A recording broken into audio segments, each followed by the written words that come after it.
Smarter impact is about going beyond ourselves, our work, and our communities. It's about enabling better choices that make a difference in people's lives. And recognizing that everything is connected. To make a smarter impact, we must be knowledge-led, human-centric, and optimistic. Ready to make a smarter impact? Talk with our team or visit our website to learn how. Good morning. We're really glad that you're here. We're going to take some time this morning to talk about school safety and security. And this morning's presentation is focused on Texas's approach and what has happened over the last few years and that we've really put policy into practice. My name is Carrie Ranney, and I'm the Vice President of Educational Practice at Huckabee. And my work at Huckabee centers around research with student engagement, the overall learning experience and the relationship with the built environment, and school safety and security. I'm joined today by two of my colleagues. My name is Gary Hutton. I'm the General Manager of Operations for Spring ISD. We're a medium-sized school district north of Houston, serving 33,000 students with about 6.5 million square feet of building. My name is Craig Miller. In 2011, I retired as the Deputy Chief of Police for the Dallas Police Department after a 30-year career to become the Chief of Police for the Dallas Independent School District Police Department. The Dallas Independent School District had approximately 160,000 students while I was there, with 23,000 employees and 230 campus buildings. I think one of the things that's important for us to look at is how, in Texas, how we got to the point where we are. We know that it takes history to really kickstart things, and significant events is really the catalyst behind that. When you look at school shootings, there's obviously been a number through history, but we started in 1999 with Columbine, and then we go to 2012 with Sandy Hook. And we now know we've gone from secondary to primary education. But in Texas itself, in January of 2018, we had a shooting at Italy, which was the first shooting we really had in a Texas school. And that involved two students, a boy and a girl. And the girl was shot. Fortunately, she did not die. But it kind of got us to thinking in Texas about shootings. And then the very next month, we had the shooting in Parkland, Florida. We know that was a tragic event with 17 students killed and 17 students injured. But some of the things about Parkland is that we saw that there were multiple buildings that were involved there instead of one primary campus. I had the fortune of being able to be invited by the Secretary of Education, along with a small number of other police chiefs from major school districts, to come down 11 days after the school shooting. This is a picture of me there in front of the Marjorie Stoneman Douglas High School 11 days after the shooting, and we were invited down to look at some of the things that we could and talk to the police department, but to visit with the parents as well. Then the next thing that I got a chance to be a part of was in May of 2018, a few months after Parkland. That's when it really hit home with Texas hard, when we had the shooting at Santa Fe ISD. In the shooting at Santa Fe ISD, we had 8 students killed and we had 2 teachers who were killed, but we also had 13 other students that were injured. 8 months after that school shooting, I was invited as a law enforcement executive to go to Santa Fe with the Texas School Safety Center to conduct an audit 8 months after the school shooting. Obviously, Chief Braun is pictured in this picture with me, but obviously they were given a significant amount of money to make changes to the school, and we were there really to see what those changes were and how they improved the school district and how they actually were applied with the funding that they got. And then this led to really following the Texas shooting, and realizing that now, hey, this is not happening in Connecticut. This isn't just happening in Florida. Now this is happening in Texas. So the governor of Texas formed a response to the shooting there in Santa Fe and said, we're gonna improve this. We're going to do better. And when we look at that, we look at some of the things that happened in Santa Fe. You you can see that when I was there, 8 months after, we talking to the chief, we know they increased the number of school security personnel they added. They also added metal detectors, which seems to be a very common thing with regard to people, especially legislators, wanting to make immediate changes, thinking that metal detectors could be the answer. We try to reduce the number of points in secondary schools that kids can get into. We know in Santa Fe that they have 3 primary entrances when school opens, and that are manned by metal detectors. That now, when the school bell rings, they only come through one door. Something they did significant was they actually alarm the doors for not just to prevent people coming into the schools, but also to know the students are inside the schools. And then obviously cameras are something that are important, and we want to make sure that all the doors that lead into a campus or exit from a campus, that we have a camera on those doors. I think the thing about coming to one singular point is this cause and effect. This is actually a photograph there in Santa Fe ISD. You can see the 3 metal detectors, but you also see the students who, by and large, in most schools will arrive pretty close to the time of the first bell. And what this causes is it causes a bottleneck. It causes a bottleneck inside the school, but it causes a bottleneck outside the school. Another thing they did there that was really important was the student IDs. And, that was one of the problems during the shooting, was not being able to identify some of the students who were injured in the shooting. And so they made a real concentrated effort to ensure that all the students, before they get to that metal detector, have their student IDs on. And that's a part of the process that slows it down.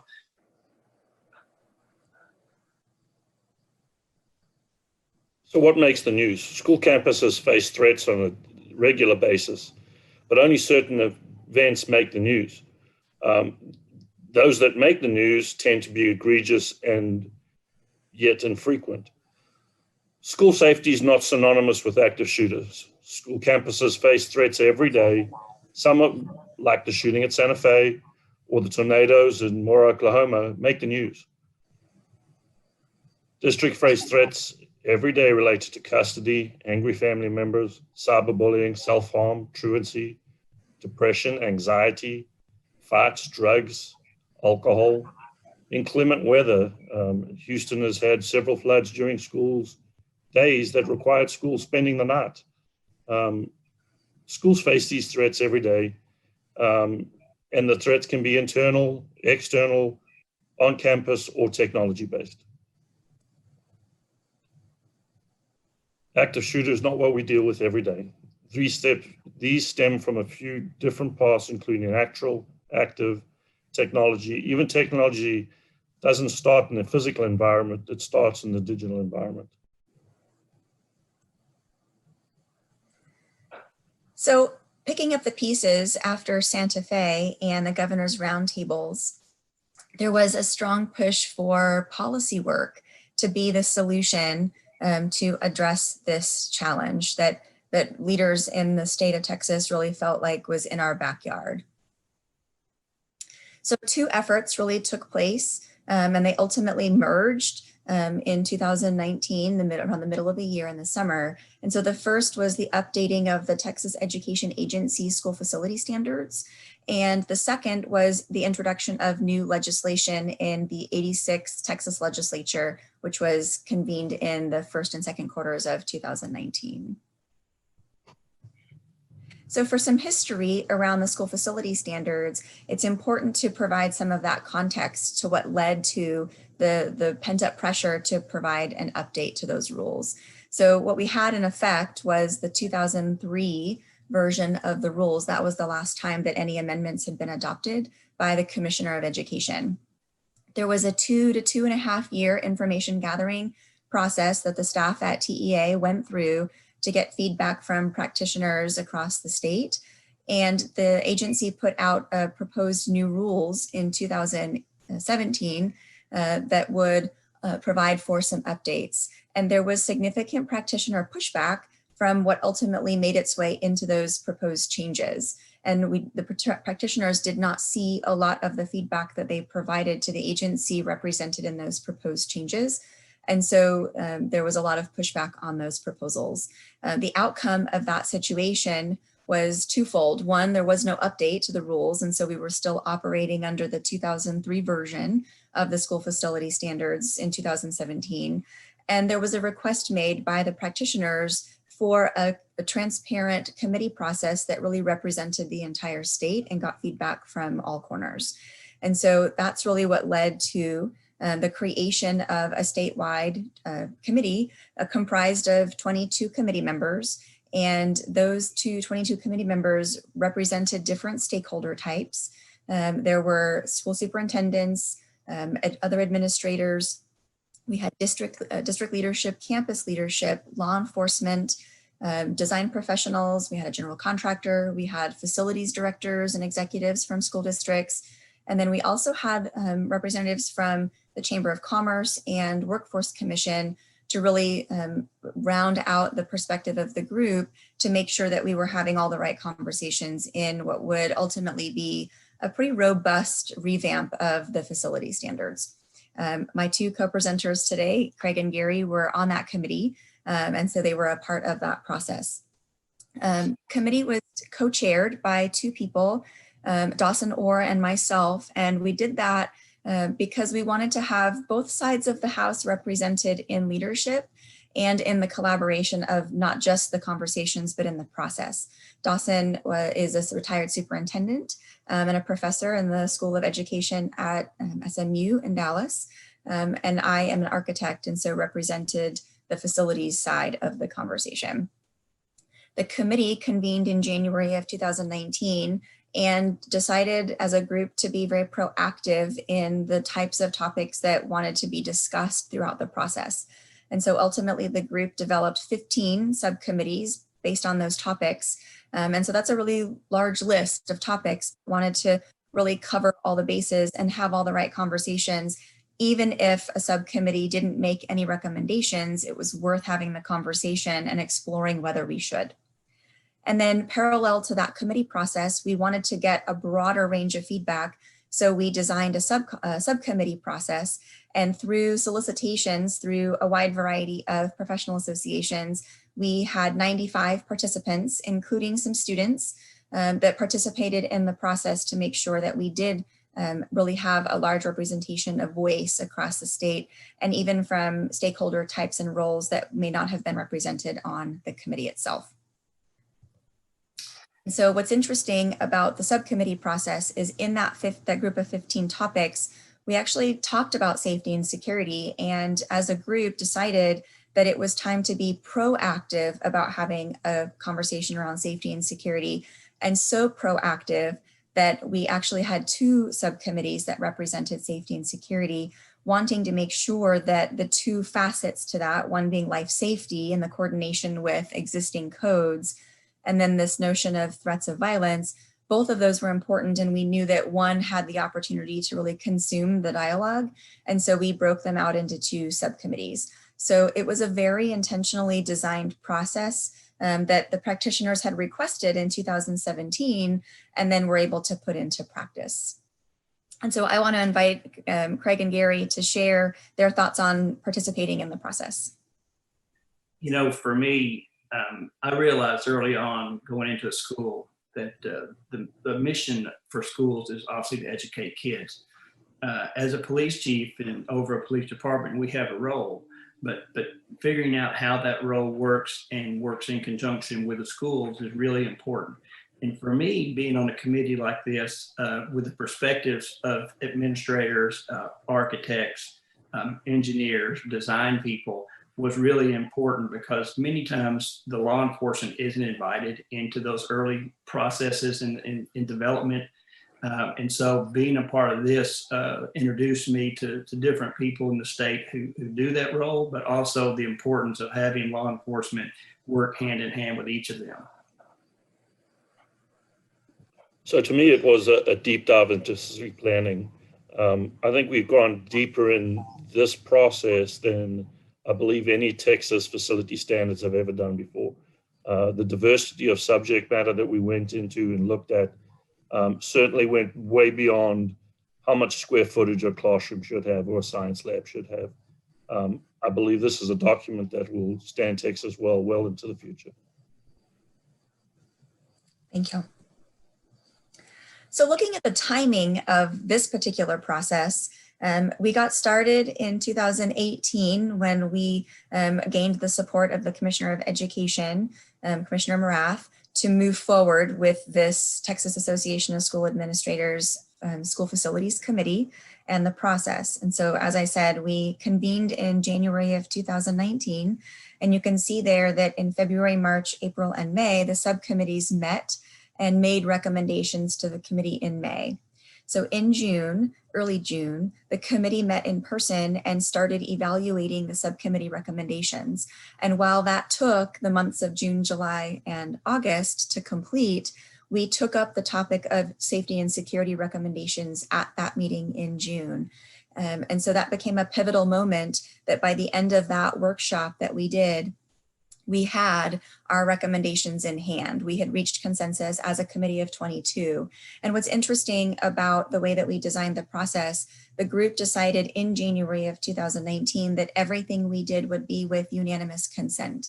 And so it was a 22-0 was the bar that we set for ourselves to make sure that the diversity of the committee was represented in our actions and not just a majority would do, because that did not necessarily reflect the value of the design of that diverse committee. So June became a pivotal moment for the committee's work, and then we're going to transition and you'll see how that became a pivotal day related to other work.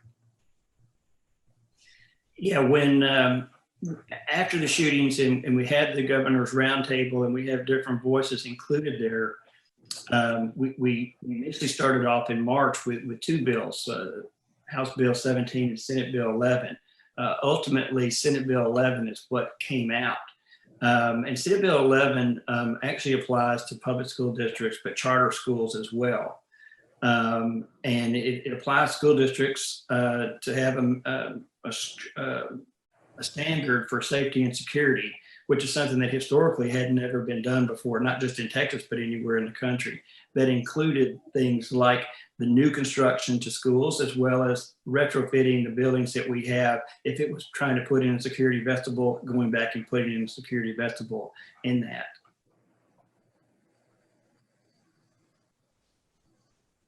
And it was filed in March, and then Senate Bill 11 was, but then it was actually signed into law on June the 6th, which here in Texas, that we make things happen pretty quick. And I think that is quick to actually start a bill like that with all the language that's in this bill and in March, and then to have that bill signed in 2019 to show just, I believe, how aggressive the folks here in Texas are, the governor's office and the school administrators, in trying to get everything done that we could do. You know, if this bill is important, and it's a lot more than just metal detectors. It's a lot more things to focus on. You know, we're going to focus on the built environment. It's what Senate Bill 11 talks about, and it talks about the digital environment. Those are two things that it really focuses on. When you look at Senate Bill 11, they're really the main primary targets are the physical security, which actually we know talks about hardening the facilities. Then we talk about preparedness and response. You know, that includes law enforcement training. It talks about notifying parents in the event of a threat. You can see on the screen there are multiple things that actually go into that. We also realize that that mental health is a huge component of what's going on because, you know, there's a reason why we have violence in schools. In many instances, it has to do with some of the things that are going on in the lives of our students. So strengthening mental health initiatives was a huge part of Senate Bill 11. And the forming of campus threat teams is something that I believe all schools should have been doing and are doing now as a result of Senate Bill 11. And that's really been important. But we know that in our world today that cybersecurity is incredibly important. And so, you know, we need to have a cybersecurity policy for schools, and we need to have training and certification related to those things. So Senate Bill 11 touched on a lot of really important issues that were put into law and then signed on June 6th of 2019. When you look at the funding, ultimately we started off with a number, but we ended up with $9.72 being allocated for every student in the state of Texas to be geared towards actual security of some sort. It's comprehensive, but it talks about those things in the wheel, all combined collectively with schools, the law enforcement, the physical environment, the district policies. In Texas, the Texas School Safety Center is an important and integral cog into what we do. They're funded by the governor's office. They are the reporting area that we as school districts report our school safety audits to them once every 3 years. They're a big part of what we do, but also this funding help pay for the mental health, which is a huge part of what we're doing moving forward.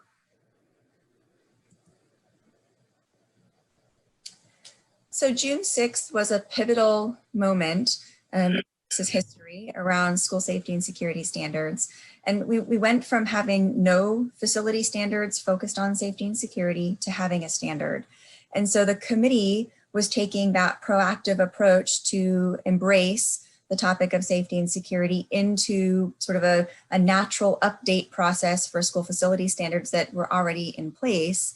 And then we had this new legislation that had language that required the commissioner to adopt or amend rules. And we were working on those rules. And so we were able to dovetail the recommendations that the committee reached consensus around on June 6th with the Senate Bill 11 obligation of the commissioner's office when it was adopted and signed by the governor on June 6th as well. So if we look at it on paper chronologically, the governor signed the bill right before lunch, and we had recommendations by about 4 o'clock.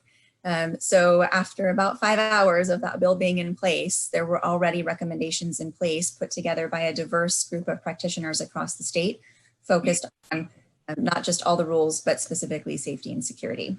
But let's look at the timeline from June of 19 until now. And so, as I said, the committee continued to evaluate subcommittee recommendations through the month of August. And in September, we met in person again to take up the final version of recommendations. And so we went in painstaking detail through every line item to make sure that every T was crossed and every I was dotted, and that the recommendations fully embraced the intent of the committee and what the committee felt that the new rules needed to look like. We were able to memorialize all of those recommendations into a cover letter and a spreadsheet lining out all the recommendations, and to provide a very powerful statement to the executive director of the Texas Association of School Administrators and ultimately the Commissioner of Education. That cover letter had 22 original blue ink signatures on it to make sure that we sent a very powerful message that that unanimous consent was something that we really were going to do from start to finish. And so when we sent that over to the commissioner, he knew with confidence that everyone had reviewed the recommendations and everyone fully supported everything that was included. And it wasn't just a simple majority or a majority that were putting forth those recommendations. So at that point, the recommendations went into the rulemaking process. And if you don't know how the sausage is made, it's a very messy process to get recommendations into rules. And so that took many months. And then while the agency staff was in the process of doing that, we all know what happened in March of this year. And so things slowed down quite a bit. Didn't quite come to a screeching halt, but they slowed down substantially. And so it delayed our ability to submit those rules, or the agency's ability to submit those rules for public comment, which is a part of our rulemaking process here in Texas. And they made some amendments because the agency staff and our Texas Register staff were working from home because of the pandemic. They extended their public comment period to 45 days. And so that public comment period took place from the middle of May to the end of June. And we received quite a few public comments with questions and concerns. And so a very small working group worked through each and every one of those public comments, made recommended revisions to the rules, and submitted those back to TEA at the end of September. And so they are back in the rulemaking process, going through all of their hoops and checks and coordination with the governor's office because of the safety and security component to the rules. And so we expect that they will go back into public comment in the beginning of December for their second round, which will only be a 30-day. And so we will see what the public comments look like at that point and help advise the agency on how to move forward. So in light of passage of Senate Bill 11, we went from having no facility standards regarding security in our Texas requirements to having them. And that process was done very quickly. I believe the governor signed the bill while we were in our second meeting as a committee on facility standards. So ISDs are required to put pertinent provisions of their EOP into the facility standards and the ed spec. This really directs the design professionals to incorporate emergency planning into the facility design. The ed spec has become a critical part of the design process and should be treated just like you treat SD and DD. It's no longer about square foot and brushing over those ed specs as quickly as possible. It's an integral part of what we have to do. So 5 key components of the environmental standards: communications infrastructure. Teachers must be able to communicate emergencies back to the office. This requires every teacher to be able to have a phone in their office, or in their classroom or their office space, even in portables. In new construction, additions, renovations, this is required. This is in other parts of the bill, and so it's a requirement, no matter what you're doing, is that communications is provided. Access control requires all exterior doors to be able to be locked, and this is also required in school board policy now. Operating hours of the exterior doors have to be approved by the board, and the doors are locked during work hours while school's in session. Additionally, thought should be given to re-entry into the school. If a student leaves one door, how do they come back into another door? They come through a single point. Is there other options they have? As Craig had mentioned before, in Spring ISD, we have alarms. Anytime the door is open, it sends a signal back to our police command center, and we incorporate our cameras into that. So we have an image of whoever it was that left the building. Visitor management requires that elements that provide visual visibility of visitors before entering the buildings, and a barrier to prevent immediate access to students, a security vestibule, and space for visitors check in and check out. Security cameras are required at all primary and secondary entrances. Primary entrances are the main entrances where the public is invited to enter during the school hours. Secondary entrances are circulation entrances that connect buildings or campuses, or connect the building to outdoor amenities such as classrooms or athletic fields. Exterior door numbering requires an alphanumeric graphic on all the exterior doors. Fire code stipulates the size, the stroke, and the width in contrast.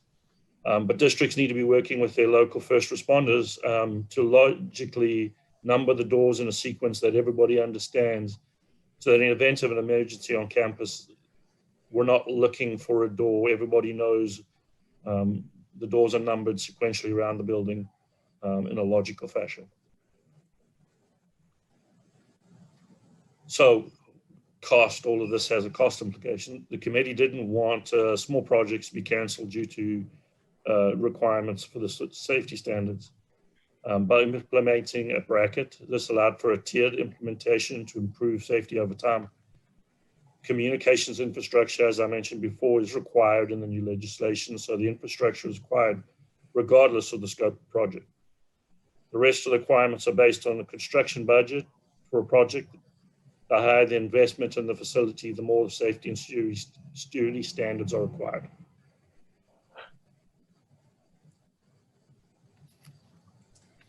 So with the committee's work and with the legislative efforts, you can see that everyone took a very holistic approach to addressing this complex challenge.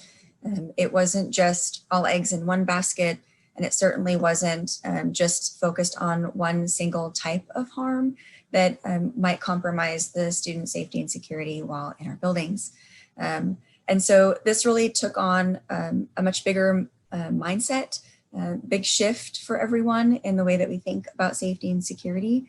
And so it's really about the entire network, from emergency planning and facility design to assessments and audits, to mental health, to teacher and school-based law enforcement training. There's a lot of pieces to the work that's been done and put into practice at this point. And so continuing to roll out all of the components of Senate Bill 11 and the other safety and security bills that were passed in the 86th Texas legislature in 2019. So a lot of pieces still in the works, but rolling out more pieces, it feels like every month that we're moving forward. And we're hopeful that with this approach in being able to comprehensively address the challenge, that we have different results. We, as Craig said, we certainly looked on and felt compassion and sympathy and empathy for the challenges that occurred in other parts of the country, but felt as soon as it was in our backyard that it was something that needed to be addressed. And so the people who had the ability to make change certainly got to work and did that. And so in a very short amount of time, we have a lot of pieces in place to be able to address this. What's interesting about that comprehensive approach and not targeting one single threat of harm is that in March of 2020, we had a new threat, not necessarily brand new, but the scale of a pandemic certainly shifted the conversation around communicable disease to the point that all of our campuses were shut down in the middle of March. And so the Texas School Safety Center went to work providing resources to school districts about how to reopen schools safely, how to put into place the continuity of operations plans that are now a part of multi-hazard emergency operation plans that are required and more robust under Senate Bill 11. And so what's interesting is the work that the committee did in establishing safety and security standards for schools. We didn't have to undo anything that we had recommended because of the pandemic and the new aspect of challenges that school districts would face during and even post the pandemic. And so, it's important to take that very holistic approach because we don't know from what direction a threat of harm is going to come. We don't know if it's going to start on campus or off campus. We don't know what the source of the challenge or the issue might be that's going to manifest itself in a threat of harm to students, either perpetuated on someone else or to themselves. And we certainly don't know in some of these situations where it might be a combination of sort of a natural challenge and a technological challenge of communicable disease becomes a human challenge. And so here we are, and thankful that Senate Bill 11 and the rest of the legislation that's been put into place and the school facility standards that have been put through the rulemaking process were able to embrace this additional challenge. And so the group feels confident that we've met our first test of our school facility standards and have succeeded, like I said, because we haven't had to undo any of the recommendations that we put forth. So where do we go from here? We do know, and you know, that we've been talking about school safety and security for a few decades now. It certainly has gained in momentum and popularity and consumed, as Gary talked about, the headlines and a lot of the conversations around facility planning and how to make sure that not just students, but educators and even visitors are safe in our school facilities. So looking to the future, we're certainly biased, but we think that what Texas has done has been really great and comprehensive and holistic in its approach, and a really great methodology was put into place to be able to do that work. But what's important is that there's an establishment of a common language. Gary talked about, school safety and security not being synonymous with active shootings. It's important that school safety and security be that real umbrella term that embraces everything that falls underneath that topic and that heading. And so the way in which we approach the conversations and the work that we do, the rules that we put into place, and even emergency and facility planning, that we're really thinking about all the different ways in which there might be harm on campus and where there might even be conflicts. And so it's important for us to talk about safety and security in a way that is very like-minded with that common language. And it helps us to establish rules and standards that align state to state, country to country, region to region, to make sure that there's consistency. Speaking of consistency, universal standards become really important. We do know that with technology and a lot of the developments that we've seen in the last few decades, there's a lot more familial mobility. So families are moving from state to state, country to country. They're living all over the place. And so providing some of that consistency for parental expectation, student expectation, and even for our educators, making sure that when they may change jobs and move to different areas, that there's some consistency in the expectations. We certainly understand regional feedback and community-based expectations. And so there will be diversity and a range of things that get put into place depending on where you're located in and in which country, but still having some of those universal standards. So if two different states or two different countries are going to put something in place around security cameras, if there's consistency around that language and around that standard, then it becomes a more powerful component for the entire practitioner community and for the experiences of people who walk into school facilities. And the last is to continue the positive communication efforts around school facilities. They are safe. They really are safe. There's so much intention put into emergency planning and facility planning and design that our facilities are really safe. And contrary to what might be in the news media around different parts of the world, school facilities really are safe. And so it's incumbent upon us as stakeholders and champions of education and school facility design that we continue to support those communications efforts. And I'll say this, plagiarism is a very nice form of flattery in situations like this. And so if you are stepping into safety and security work, if you're interested in working on policy changes in your area, regardless of region or country, we're happy to share resources.